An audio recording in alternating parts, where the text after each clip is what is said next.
Les atomes sont des entités extrêmement petites.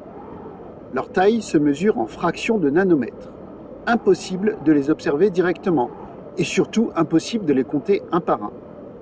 Pour illustrer leur nombre, utilisons une analogie. Dans ce désert, imaginons que chaque grain de sable représente un atome. Un seul atome est l'unité élémentaire de la matière.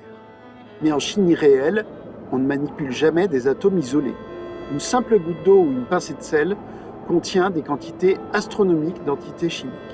Pour travailler avec ces quantités, les chimistes utilisent une unité fondamentale, la mole. Une mole contient environ 600 000 milliards d'entités. Le nombre d'entités dans une mole est appelé nombre d'Avogadro. Il vaut 6,02 multiplié par 10 puissance 23 entités. Dans notre métaphore, remplir un coffre avec un nombre de grains égal au nombre d'Avogadro permettrait de représenter une mole d'atomes. Ce coffre n'a rien de magique, c'est simplement une manière de regrouper un nombre d'unités trop grand pour être manipulé autrement.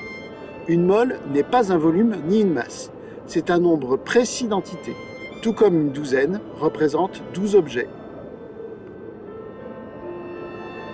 Une mole d'atome de carbone a une masse de 12 grammes. On dira que la masse molaire du carbone est de 12 grammes par mole. Pour le fer, un autre élément, ce sera différent. La masse d'une mole de fer sera de 56 grammes. Chaque élément a une masse molaire différente.